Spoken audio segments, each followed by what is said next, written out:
Apalagi ada yang sampai percaya sama primbon yang lahir tanggal ini, yang bulan ini insya Allah. Kalau nikah sama yang lahir di tanggal ini, bulan ini, pernikahannya langgeng. Ternyata 2 bulan cerai mereka. Ingat, kita percaya sama Allah Azza wa Jalla. Semua hari itu hari baik. Semua bulan itu bulan baik. Dan sebaik-baiknya hari adalah hari Jumat. Dan sebaik-baiknya bulan atau puasa di bulan tersebut setelah Ramadan adalah bulan Muharram. Hadza wallahu a'lam bishawab. Baik Ustadz, terima kasih atas jawabannya, dan Alhamdulillah Ustadz, mohon izin kita akan berlanjut pada pertanyaan berikutnya dari Ibu Dewi. Ustadz, izin bertanya, Ana yang dahulunya tidak berhijab Ustadz, dan dulu sering upload foto yang tidak berhijab. Dan Alhamdulillah insya Allah saat ini Ana sedang belajar berhijrah, baru 2 tahun dan juga terus mempelajari sunnah. Jadi hati ini mulai resah Ustadz tentang foto Ana yang tidak berhijab dan sudah menyebar di medsos dulu Ustadz, yang juga terkadang masih dipost oleh teman-teman Ana. Walaupun Ana sudah tegur, teman Ana tidak menjawab. Dan bagaimanakah cara bertobat Ustadz dari foto yang sudah terlanjur banyak tersebar itu Ustadz? Mohon nasihat. Masya Allah, barakallahu fiik. Alhamdulillah jamaah. Allah itu gembira sekali dengan orang yang bertobat. Gembira sekali.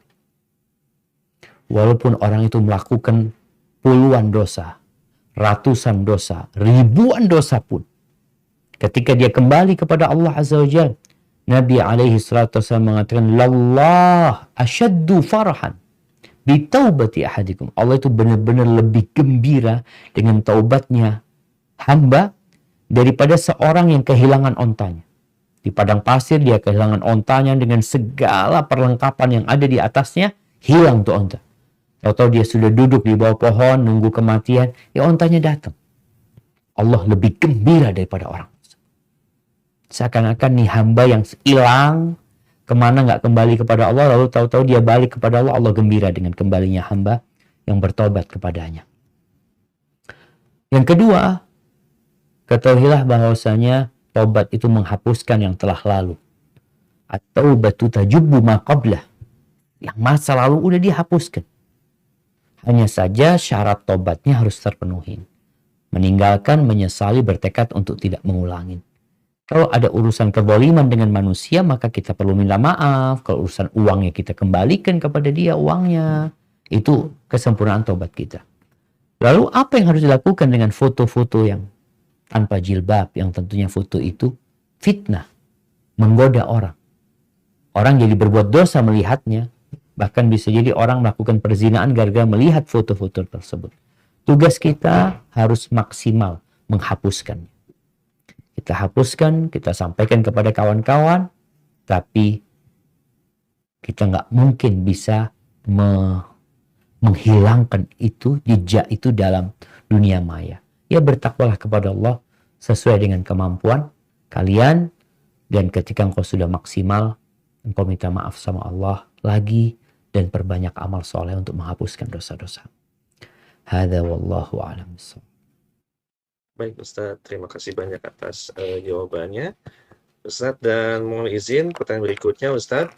Ustadz izin bertanya, saya pernah mendengar bahwa anak perempuan itu tidak ada kewajiban menafkahi orang tuanya.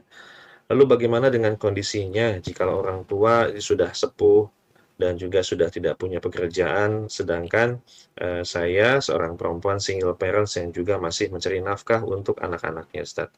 Mohon nasihatnya bagaimana seharusnya Ustadz. Masya Allah, barakallahu fiik.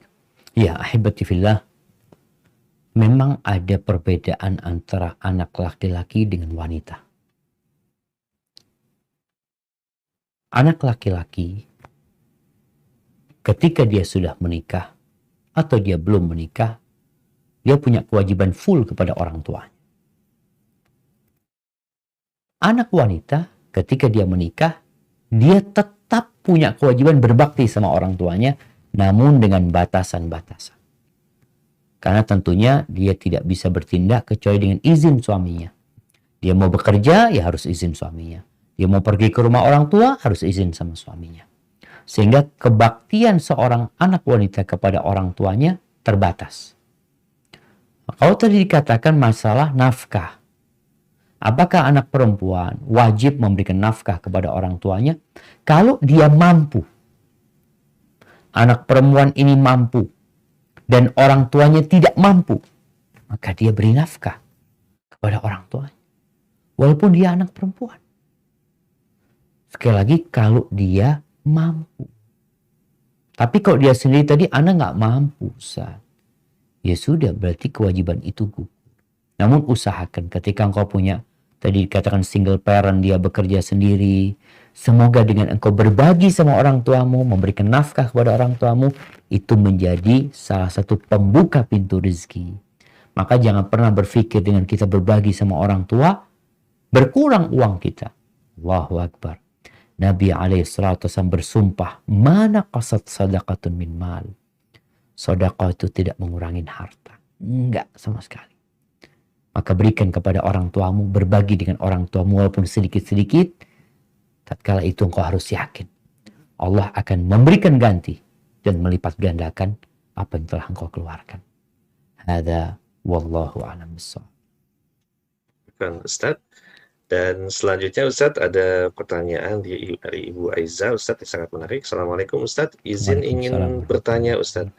Bagaimanakah pendapat Ustadz tentang kesehatan mental, Ustadz, atau health mental issue yang saat ini banyak sekali dibahas?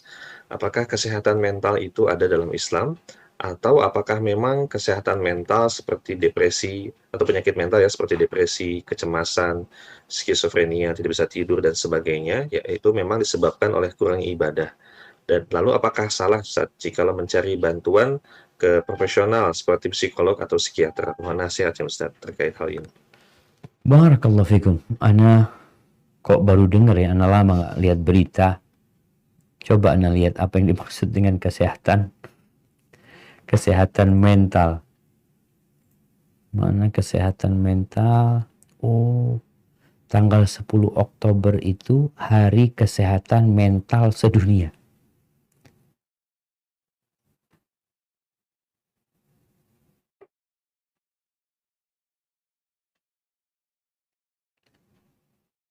Nah, disebutkan nih, menurut WHO, kesehatan mental merupakan kondisi mental yang tidak ada gangguan atau kecacatan mental.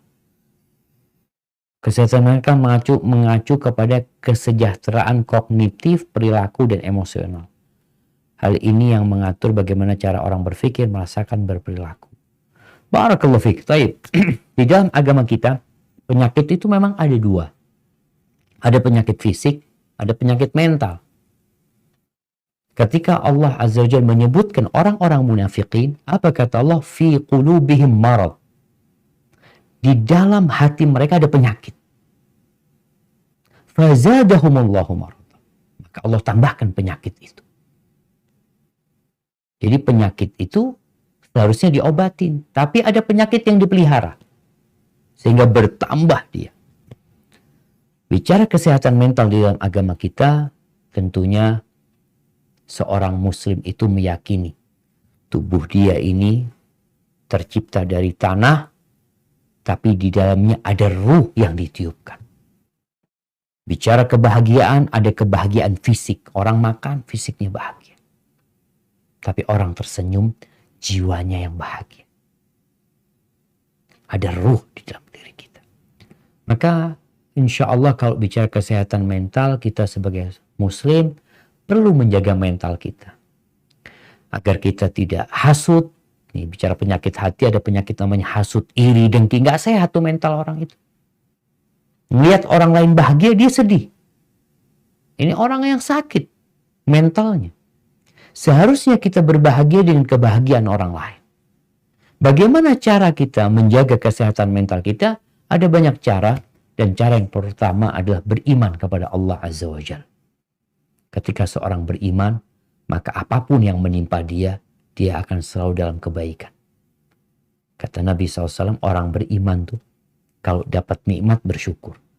Kalau dapat bala, dapat musibah, di PHK dari tempat kerjanya, diusir oleh keluarganya, terbakar toko yang dia miliki, dia tetap sehat jiwanya. Dalam kondisi nikmat dia bersyukur, dalam kondisi musibah dia bersabar. Dan dua-duanya adalah menandakan kesehatan mental seorang hamba. Allah Azza wa Jalla mengatakan, alladzina amanu, orang-orang yang beriman, walam yalbisu imanahum bizulmin, ulaika lahumul amnu wa hum muhtadun. Orang-orang yang beriman yang mereka tidak mencampur keimanan mereka dengan kezaliman. Kezaliman ini yang puncaknya adalah kesyirikan. Tapi ada kezaliman di bawah itu. Sesuai dengan kadar kezaliman yang mencampuri keimanan mereka, sesuai dengan itu pula rasa aman yang mereka akan dapatkan. Jadi ada orang yang bingung, yang stres. Karena ada masalah di keimanan dia. Coba dia beriman kepada Allah Azza wa Jalla. Cerita Nabi Musa alaihissalam. Bagaimana telah dikejar-kejar oleh Fir'aun sampai ke lautan. Itu kaumnya ketakutan. Mereka mengatakan, inna lamudrakun. Aduh, habis kita, binasa udah kita ini. Fir'aun di depan kita lautan. Apa yang bisa kita lakukan? Apa kata Nabi Musa alaihissalam? Kalla inna ma'ya rabbi sayahdin. Nggak mungkin kita binasa. Bersamaku adalah Rabbku. Dan dia akan memberikan petunjuk kepada aku.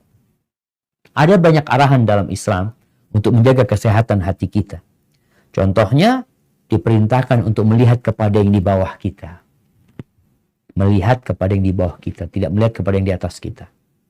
Orang kalau keluar dari rumahnya, dia naik sepeda, lalu dia melihat orang yang pakai motor mahal, yang melihat orang yang pakai mobil bagus, dia nggak sehat mental. Ya Allah, kapan aku punya kayak gitu? Dia nggak pernah bersyukur. Tapi kalau dia melihat kepada yang di bawahnya, dia akan senantiasa bersyukur kepada Allah. Di antara cara menjaga kesehatan mental juga adalah dengan cara ziarah kubur, mengingat kematian. Dunia ini, mau susah apapun, kita bentar lagi akan meninggal dunia. Kemudian yang ketiga, banyak berzikir kepada Allah. Ala bidzikrillah tatmainnul qulub. Bukanlah dengan berzikir, mengingat Allah, hati itu akan damai. Yang keempat, dengan mendirikan sholat. Nabi SAW, kalau punya masalah, kemana beliau larikan? Sholat. Sedangkan kita melihat orang-orang yang mentalnya nggak sehat, larinya narkoba. Awalnya mentalnya nggak sehat, akhirnya mentalnya nggak sehat, tubuhnya juga nggak sehat. Seharusnya kalau engkau memang ingin menyehatkan mentalmu, kondisi kejiwaanmu, maka dengan mengingat Allah Azza wa Jalla, bukan berangkat ke tempat-tempat maksiat, bukan mengkonsumsi narkoba. Dan kalau kita lihat di negeri kita yang darurat narkoba, kenapa sih orang-orang narkoba? Karena mentalnya nggak sehat. Kalau sehat dia tidak akan melakukan itu. Akalnya dihilangkan sama dia. Hada wallahu a'lam bishawab. Nah, Insyaallah, Ustaz. Terima kasih banyak Ustaz atas jawabannya. Dan pertanyaan berikutnya Ustaz dari Ibu Sri Ayu Lestari. Ustaz, izin bertanya. Perkenalkan, saya Sri Ayu Lestari, Ustadz, berasal dari Sulawesi Barat dan saat ini sedang menempuh pendidikan di Bekasi. Semoga Ustadz selalu dalam keadaan sehat dan dalam lindungan Allah. Ustadz, mohon izin bertanya, baru 3 tahun ini sedang berusaha belajar untuk rajin puasa sunnah, Ustadz. Dan pertanyaannya adalah bahwa tahun-tahun yang dulu saya masih punya hutang puasa Ramadan, Ustadz, yang setiap Ramadan tidak selalu full, ada hutang, sedangkan belum sempat menggantinya, Ustadz. Tapi kok sementara 3 tahun belakangan ini malah lebih sering mengganti dengan lebih sering berpuasa sunnah, Ustadz. Apakah ini sebuah kesalahan? Apakah harus mengganti puasa sebelumnya atau bagaimana, Ustadz? Mohon nasihatnya untuk hal ini. barakallahu fiik. Ya jamaah, ini menarik sekali ya. Ana ingin mengingatkan kembali kepada semua wanita. Kewajiban berpuasa itu sejak balik. Ketika engkau punya hutang di masa lalu itu, sebenarnya dia puasanya lengkap.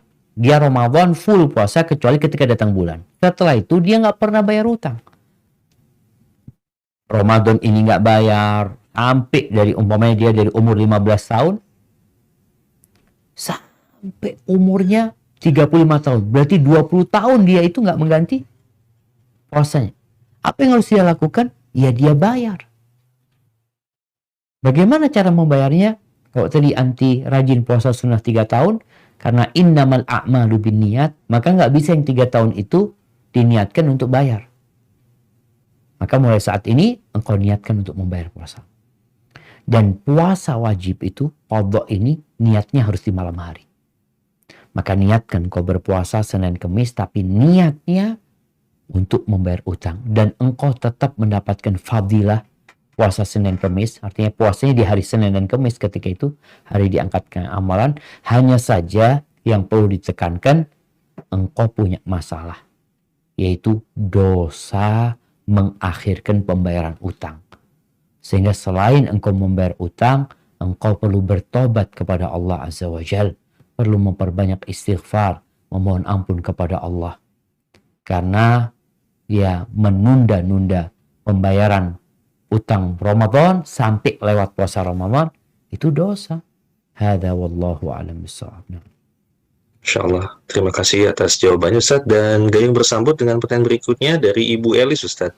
Bagaimanakah kaitannya dengan sholat yang dulu pernah ditinggalkan Ustaz, karena belum tahu ilmunya meninggalkan sholat dan baru tahu bahwa meninggalkan sholat itu dosa. Bagaimanakah cara mengganti atau mentaubati sholat-sholat yang ditinggalkan dulu Ustaz? Masya Allah, barakallahu fikum. Nah, ahibati fillah, inna salata kanat ala al-mu'minina kitaban mawquta. Salat ini kewajiban atas orang-orang beriman yang waktunya sudah ditetapkan. Dan salat ini tidak memakan waktu banyak dari hidup kita. Tapi memang kadangkala orang meremehkan kewajiban salat ini sehingga dia nggak salat. Apa yang harus dia lakukan? Tentunya bertobat kepada Allah Azza wa Jalla. Syarat tobat tadi sudah disebutkan. Hal yang kedua, apakah dengan bertobat dia perlu mengganti salatnya? Kalau dia 10 tahun nggak sholat, tinggal dikalikan tuh. 5 kali 355 hari. Atau kalau mau pakai Masehi 3 kali 365 hari. Dikalikan tuh. Berapa dia punya? Banyak kali. Taib. Jumhur ulama berpendapat dia harus ganti. Ya udah ganti. Engkau sholat zuhur, engkau sholat lagi. Pendapat jumhur ulama. Tapi ada pendapat yang lainnya, dan ana lebih condong kepada pendapat yang kedua. Walaupun pendapat jumhur ini lebih hati-hati sebenarnya. Namun karena dia pelaksanaan di luar waktu, tanpa alasan yang syar'i nggak akan diterima. Maka yang harus dilakukan di pendapat kedua, mewajibkan dia bertobat, memohon ampun kepada Allah. Terus dia bertobat karena dia punya utang banyak puasa. Kewajiban yang dia tinggalkan. Setelah dia memperbaharui tobatnya, dia memperbanyak sholat sunnah. Karena memang nanti pada hari kiamat, ketika disidang, yang awal disidangkan adalah sholatnya. Kalau sholatnya baik, seluruh amalannya baik. Kalau sholatnya kurang ternyata, dikatakan ini sholatnya kurang ini. Fulan sholat seharusnya dia 30 tahun kali 5 waktu, ada yang kurang. Atau kurang dari sisi pelaksanaannya. Maka akan dikatakan hallahu min nafilah, dia punya nggak sholat sunnah? Kalau dikatakan oh ada sholat sunnahnya, maka sholat sunnah ini akan digunakan untuk menyempurnakan kekurangan di sholat wajibnya. Tapi kita tahu yang lebih utama yang wajib, sehingga pahala sholat sunnah tidak sebanyak pahala sholat wajib. Maka kita perlu banyak sholat sunnah untuk membayar hutang-hutang yang telah kita tinggalkan dari sholat wajib itu. Hadza wallahu a'lam bishawab. Masyaallah. Baik Ustadz, mohon izin kita masih memiliki waktu 8 menit kurang lebih Ustadz. Ustadz mohon izin bertanya, ini menjamak banyak sekali pertanyaan Ustadz. Ustadz, apakah alasan-alasan syar'i yang membolehkan seorang wanita menggugat cerai terhadap suaminya Ustadz? Dan batasannya seperti apa Ustadz? Barakallahu fikum. Nah, kalau bicara alasan-alasan syar'i itu, ada beberapa yang disebutkan di dalam kitab-kitab fikih, seperti bicara kezaliman yang dilakukan oleh suami. Suami tidak melakukan kewajibannya. Suami tidak memberikan nafkah. Suami tidak melakukan kewajibannya kepada Allah Azza wa Jalla. Ada kewajiban kepada istri, pada anak-anak, ada kewajiban kepada Allah SWT. Ketika suami tidak melakukan itu, maka sang istri punya hak untuk menggugat cerai suaminya. Suaminya melakukan kezaliman. Atau ada masalah fisik.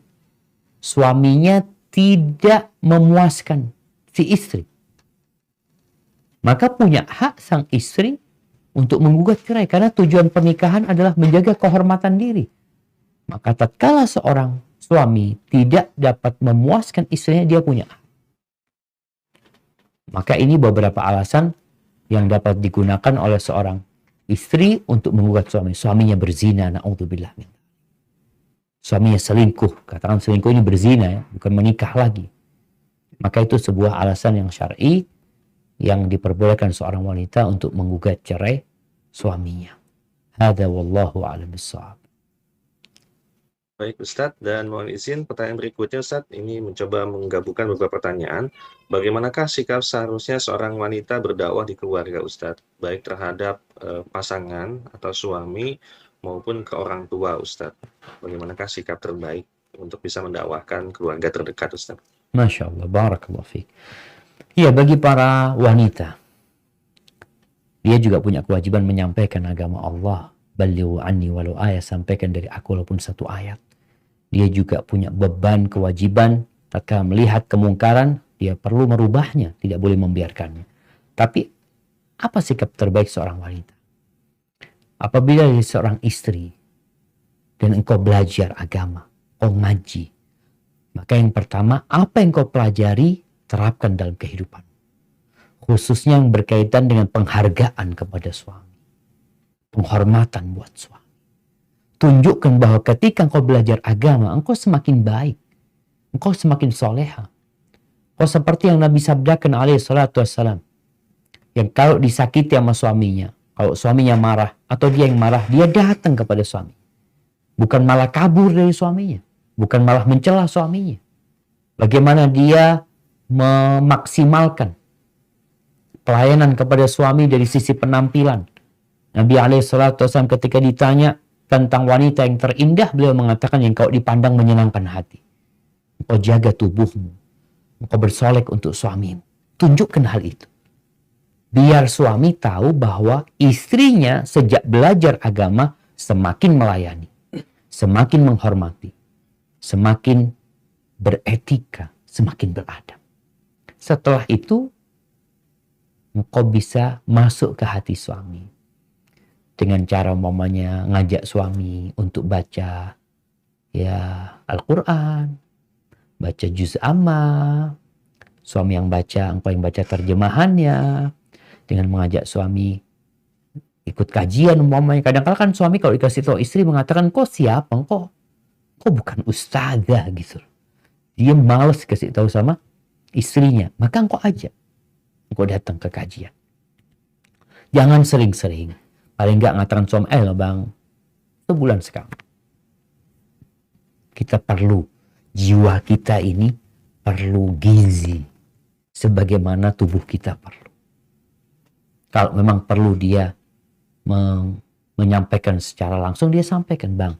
Yang Anda tahu, umpamanya suami masih melakukan kemungkaran, masih riba umpamanya. Atau suaminya ya masih melakukan tindakan-tindakan yang tidak diperbolehkan. Kasih tahu bang, kayaknya kita perlu mendekatkan diri kepada Allah. Kita ingin rezeki kita berkah, kita ingin keluarga kita lancar, dijaga sama Allah.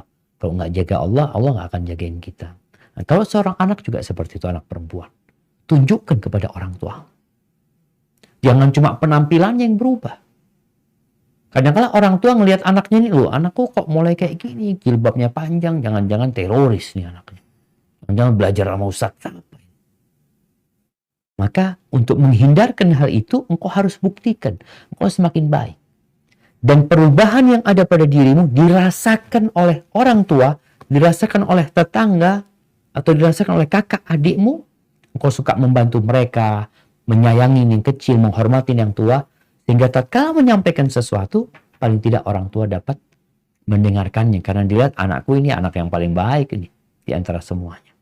Hadza wallahu a'lam bissawab. Insyaallah. Terima kasih banyak Ustadz atas jawabannya. Ingin sekali terus menikmati kebersamaan bersama Ustadz, tapi qadar Allah kita telah berada di penghujung acara kita Ustadz.